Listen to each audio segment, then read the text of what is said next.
Hello friend, Madhya Pradesh लोक सेवा आयोग ने अपने पैटर्न और एग्जाम सिलेबस को चेंज किया है। वो क्या चेंज है, पूरा एनालिसिस के साथ मैं वीडियो लेके आया हूं और बात करने वाले हैं कि अब इस नए सिलेबस और पैटर्न के हिसाब से आपकी रणनीति क्या रहे, जिससे आप अच्छे मार्क्स लेके आए और आपका सिलेक्शन हो। ठीक है, अब बात हम लोग करेंगे प्री की, मेंस की और इंटरव्यू की। इस बार तो अब इंटरव्यू और खास हो गया है। क्यों हो गया है, इस वीडियो में आप लोग जानेंगे। अंत तक बने रहे, हर एक पहलू पर हम लोग बात करेंगे।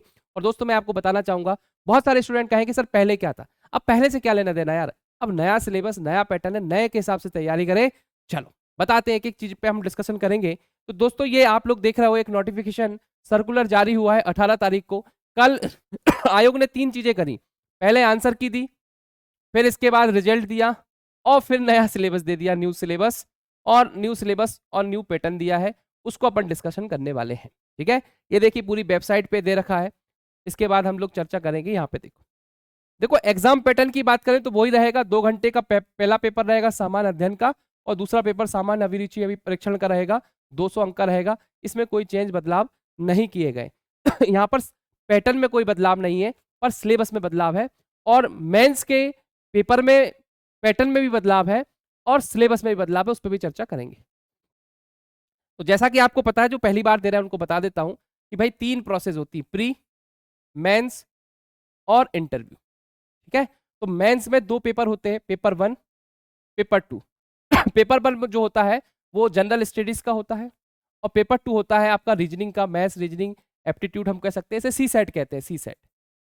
ठीक है, तो यहाँ पे जीएस का जो पेपर है वो उसमें 2 घंटे का पेपर होगा, 200 अंक आएंगे। और ये जो है सिविल सेवा के लिए बहुत इंपॉर्टेंट है, पर आप फॉरेस्ट के लिए जाएंगे तो आपके लिए दूसरा भी पेपर इंपॉर्टेंट हो जाता है। ठीक है, 4 ऑप्शन रहेंगे, वो सब चीजें हैं। इसमें उन्होंने मेंशन कर दिया है कि अगर आयोग के द्वारा कोई एक ऐसा क्वेश्चन आ गया जिसमें 4 ऑप्शन है, उसमें से 2 सही है या 3 सही है, तो उनको मान कर दिया जाएगा, उसमें से 2 भी सही हो सकते हैं। ठीक है, और अगर 4 ऑप्शन नहीं है तो उसे डिलीट कर दिया जाएगा। ये पूरा उन्होंने दे रखा है। ये पूरी वही चीज है जो मैंने आपको समझा दी। ये देखिए कैसे डिलीट करेंगे, कैसे 2 विकल्पों को सही मानेंगे, पूरी प्रोसेस दे रखी है। अभी आ जाइए, सिलेबस को हम लोग देख लेते हैं ध्यान से। तो जैसा कि आपको पता है कि हमारे प्री के सिलेबस में 10 यूनिट होती हैं। प्री के सिलेबस में 10 यूनिट है, तो यहाँ पर भी 10 यूनिट ही दे रखी है। पहली यूनिट जो है उसमें भारत का इतिहास दे रखा है, और भारत का इतिहास पूरा नहीं पढ़ना आपको। आपको भारत के इतिहास में क्या पढ़ना, देखिए, संकल्पना एवं विचार, प्राचीन भारत ज्ञान, परंपरा, भारतवर्ष, वेद, उपनिषद, आनंद, ब्राह्मण ग्रंथ। और ये सब कुछ आप समझ पा रहे हो। यहाँ पर आपको वेद, धर्म, उपग्रंथ, इनके बारे में डिटेल जानकारी होना चाहिए, दे रखा है। और यज्ञ क्या होता है, कर्म सिद्धांत क्या है, ये पहले जैसा ही सिलेबस है, ज्यादा उसमें चेंज बदलाव नहीं हुए हैं। और इसके बाद देखिए भारत की सांस्कृतिक विरासत, स्वतंत्रता संघर्ष एवं भारतीय आंदोलन, स्वतंत्रता के पश्चात भारत का एकीकरण। तो बहुत सिंपल सिलेबस है हिस्ट्री का, यही आपको पढ़ना है। फिर दूसरी यूनिट होती है मध्य प्रदेश का इतिहास, संस्कृति एवं साहित्य। दूसरी यूनिट क्या है, अब चेंज कर दिया है, पहली यूनिट थी अब दूसरी कर दी इसको। मध्य प्रदेश के इतिहास की महत्वपूर्ण घटनाएं, योगदान, कला, पूरा का पूरा सिलेबस सेम है, कोई दिक्कत नहीं इसमें। सेकंड में, थर्ड में बात करें तो भारत का भूगोल। अब देखिए भारत के भूगोल में यहाँ पे भारत की पहाड़ियां, पर्वत, नदियां, नाले, जलवायु, प्राकृतिक संसाधन, फसलें, ऊर्जा, प्राकृतिक खतरे एवं आपदाएं, जनसंख्या वृद्धि, विपणन, घनत्व, ये सब दे रखा है। ये नॉर्मल हम ज्योग्राफी में पढ़ते हैं। इसके बाद देखिए फोर्थ यूनिट में मध्य प्रदेश का भूगोल। आप देख पा रहे हो सेकेंड यूनिट और यहाँ पे फोर्थ यूनिट जो है, दोनों मध्य प्रदेश से संबंधित है। मध्य प्रदेश में वन, नदियां, जलवायु, प्राकृतिक संसाधन, फसलें, ऊर्जा, मध्य प्रदेश उद्योग, जनसंख्या, ये भी सेम है, पहले जैसे ही सिलेबस है। फिफ्थ की बात करें, भारत एवं मध्य प्रदेश का संवैधानिक व्यवस्था। फिफ्थ यूनिट में क्या दे रखा, भारत और मध्य प्रदेश की संवैधानिक व्यवस्था के बारे में, संविधान सभा क्या है, कार्यपालिका, राष्ट्रपति एवं संसद क्या है, सर्वोच्च न्यायालय क्या है, नागरिक के मौलिक अधिकार, संवैधानिक व्यवस्था, त्रिस्तरीय पंचायती राज यहाँ पे दे रखा है, और मध्य प्रदेश में सुशासन, अभिशासन व्यवस्था। इसके बाद देखिए 6 यूनिट जो है भारत एवं मध्य प्रदेश की अर्थव्यवस्था। यहाँ पे इकोनॉमी की बात की गई है। ठीक है, भारत और मध्य प्रदेश की इकोनॉमी। 7वीं यूनिट विज्ञान, पर्यावरण एवं स्वास्थ्य रखा है। इसके बाद देखिए 8वीं जो है करंट अफेयर, सिंपल दे रखा उन्होंने, नेशनल का भी आएगा, इंटरनेशनल का भी आएगा, और मध्य प्रदेश का भी करंट अफेयर आएगा, पूरा अलग से सेपरेट कर दिया है। आप देखिए आईसीटी की बात करें, सूचना एवं संचार प्रौद्योगिकी में कंप्यूटर का आधारभूत ज्ञान क्या होता है, इलेक्ट्रॉनिक सूचना संचार प्रौद्योगिकी क्या है, रोबोटिक्स क्या है, एआई क्या है, इंटरनेट सोशल नेटवर्किंग प्लेटफॉर्म क्या है, उससे प्रश्न बनेंगे।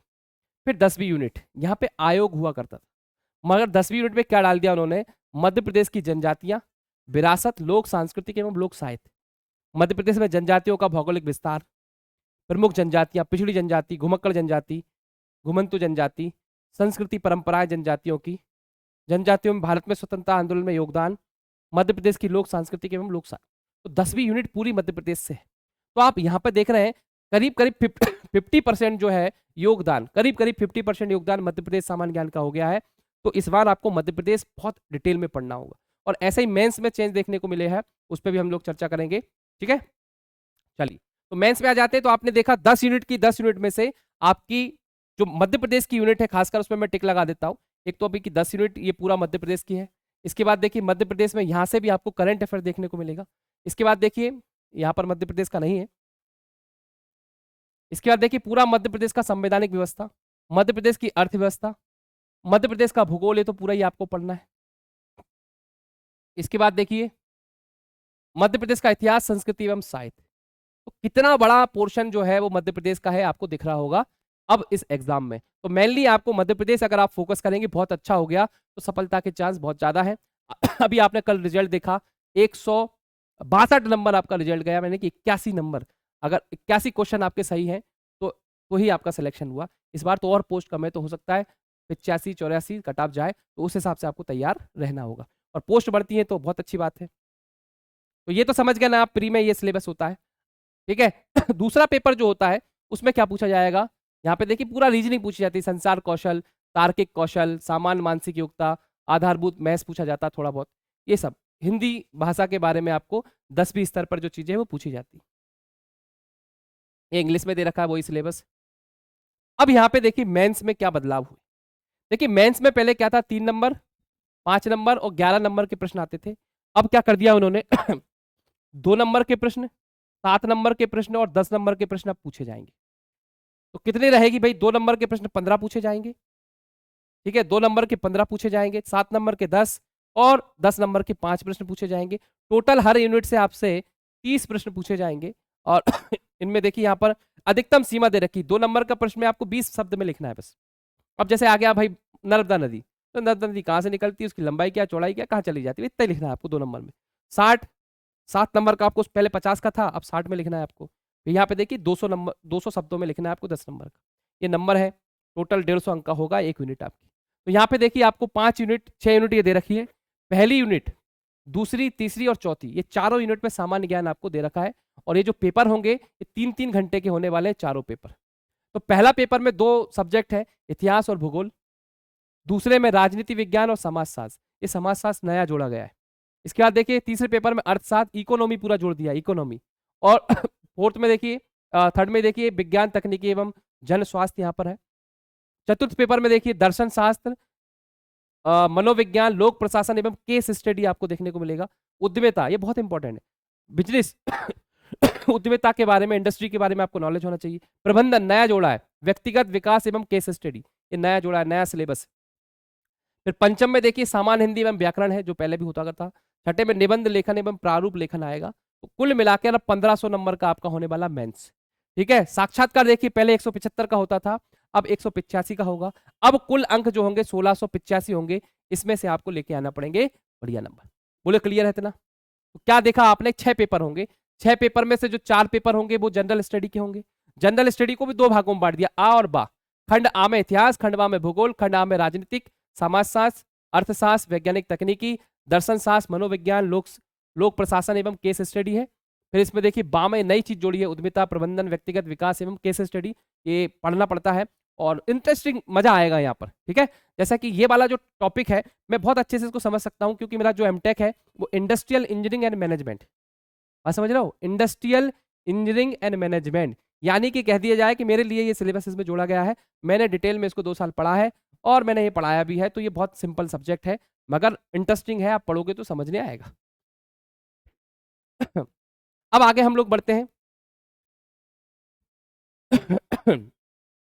चतुर्पृष्ठ प्रश्न की बात करें हम लोग, इसमें सब दे रखा है कि जो चतुर्पृष्ठ पत्र होगा उसमें 16 जो छोटे नंबर 2 नंबर के 16 प्रश्न आएंगे। ऐसे कुल मिला के आपके कितने आने वाले हैं, 150 अंक का ही रहने वाला है। ठीक है, ये शब्द दे रखे, ये देख लेना आप लोग।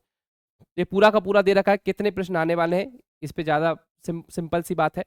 अब देखिए इतिहास में खंड आ की बात करें, इतिहास में आपसे भारतीय इतिहास के बारे में पूछेगी। एक एक टॉपिक दे रखे, जो जो यहाँ पे लिख रखा है ना, उन्हीं से पूछते हैं। ऐसा थोड़ी कि कहीं से भी कुछ भी पूछे। तो जो लोग पहली बार तैयारी कर रहे हैं वो डर जाते हैं, सर इतना बड़ा सिलेबस कैसे लिखेंगे। अरे भाई, टॉपिक दे रखा है, 3 महीने का गैप है, 1 साल का, अगर आप लोग ध्यान दें तो लिख पाओगे। आपसे क्वेश्चन पूछा जाए होलकर रियासत के बारे में लिखो, तो होलकर की शुरुआत किसने करी, उसमें क्या क्या कहानी हुई, अंग्रेज कैसे आए, और पूरा आपको लिख देना है। तो लिखना बहुत आसान होता है, क्योंकि बचपन से आप लिखते आए तो सिखा दिया जाता है, बहुत आसान चीज होती है। देखिए सल्तनत, मुगल शासक और उनके शासन, मध्यकालीन संस्कृति का उद्भव कैसे, मध्यकालीन संस्कृति वो पूछा गया है। इकाई 2 में देखिए प्रो-ऐतिहासिक एवं आदि ऐतिहासिक काल, यहाँ पे तोमर वंश, गोंड वंश, चंदेल वंश, परमार वंश, कलचुरी प्रतिहार, ये लिख रखे हैं, ये सब एमपी के वंश है। ठीक है, इसको पढ़ेंगे अपन।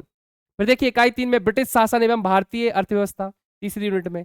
चौथी इकाई में गणतंत्र के रूप में भारत का उदय, राज्यों का पुनर्गठन, मध्य प्रदेश राज्य के रूप में। 5वीं इकाई में देखिए मध्य प्रदेश की प्रमुख रियासत, मध्य प्रदेश की प्रमुख रियासत पढ़ना है आपको, गोंडवाना, बुंदेली, बघेली, होलकर, सिंधिया, भोपाल रियासत। वैसे भी आप पढ़ते थे प्री में, मेंस में इनको लिख देना है साहब। दुर्गावती, अब देखो दुर्गावती के बारे में, टांट्या भील, गंजन सिंह, राजा शंकर शाह, रघुनाथ शाह, रानी दुर्गावती, भीमाजी नायक, इनके बारे में लिखना होता है। रानी दुर्गावती के बारे में लिखी, उनको वीरांगना क्यों कहते हैं उसके बारे में लिखी। तो लिखना आसान होता है, अगर आप लोग इसको ध्यान से करेंगे तो आपको मजा आएगा। तो इनके बारे में पढ़ते ही हम। अब भूगोल में देखो आप, पहली इकाई में भारत का भौगोलिक पूरा भौतिक दिखा जाएगा, भारत में कृषि एवं जल संसाधन, भारत में प्राकृतिक संसाधन एवं उद्योग, आपदा एवं तकनीकें, जो आपदाएं थी, बाढ़ आ गई, सुनामी आ गई, भूकंप आ गया, उसमें कैसे आप उसको बचाव करेंगे। फिर देखो 5 मिनट पूरा मध्य प्रदेश, ये पढ़ते ही हम लोग। देखिए मालवा का पठार, मध्य भारत का पठार, बुंदेलखंड का विंध्याचल, बताओ नहीं पढ़ा गया आपने। मध्य प्रदेश की नदियां, ऋतु, ठीक है, पूरा ये सब कुछ, फसलें मसले, कुटीर उद्योग, जनसंख्या वृद्धि, ये सब मध्य प्रदेश का है, आपको बहुत अच्छे से मैं बताता ही हूँ क्लास में। तीसरा प्रश्न पत्र, संविधान, शासन व्यवस्था, राजनीतिक प्रशासन पे है ये।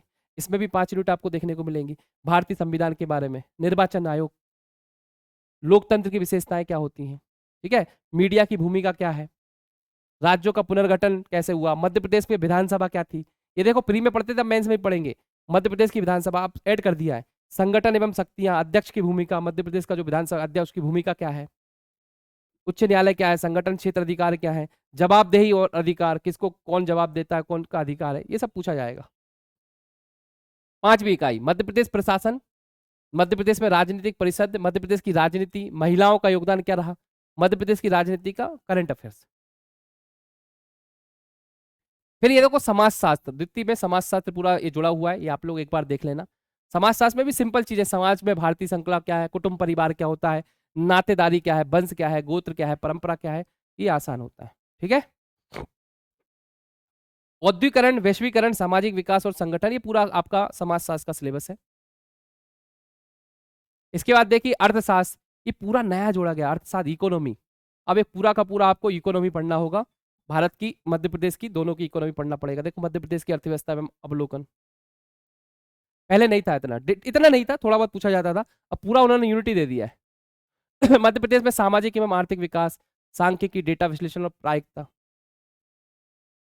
विज्ञान, तकनीकी एवं जन स्वास्थ्य, सामान्य विज्ञान से कुछ भी पूछ सकते हैं वो, कंप्यूटर विज्ञान से पूछ सकते हैं, गणित विज्ञान, देखो गणित भी है यहाँ पर, प्रॉफिट एंड लॉस आप पढ़ते हो, पीएससी मैथ्स नहीं पढ़ते पर मैथ्स है यहाँ पर, लिखना पड़ता है, समृद्धि, ब्याज, अनुपात, समानुपात, ज्यामिति, आकृति, क्षेत्रफल से प्रश्न बनते हैं। आयुष, आयुर्वेद से क्वेश्चन पूछे जाएंगे, राष्ट्रीय स्वास्थ्य कार्यक्रम क्या है, भारतीय परंपरा और संस्कृति में पर्यावरण की अवधारणा से प्रश्न बनेंगे। फिर देखिए चतुर्थ प्रश्न में दर्शन शास्त्र क्या होता है, मनोविज्ञान, लोक प्रशासन एवं केस स्टडी।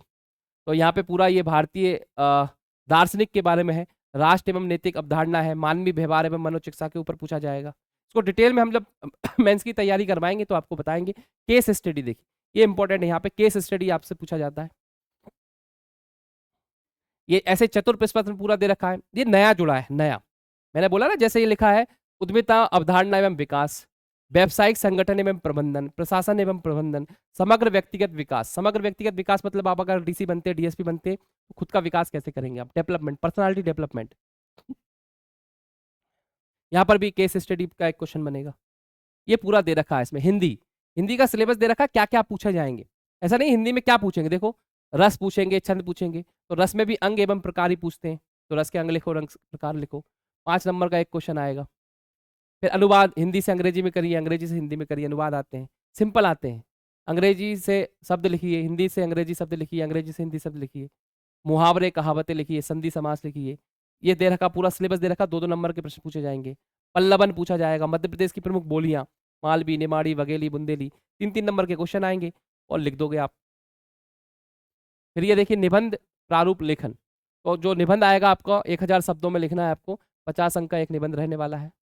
फिर यहाँ पे देखिए द्वितीय निबंध आपका 20 अंक का रहेगा, प्रारूप लेखन आपका 15 नंबर का रहेगा, प्रतिवेदन रिपोर्ट राइटिंग रहेगी 15 नंबर की, 100 अंक का आपका निबंध लेखन होने वाला है। तो ये पूरा सिलेबस था, पूरा सिलेबस था, आपने देखा। तो इसमें चीज चेंज क्या हुए वो हम लोग बता देते हैं अब डायरेक्टली। चेंज जो क्या हुए है उस पर अपन चर्चा कर लेते हैं।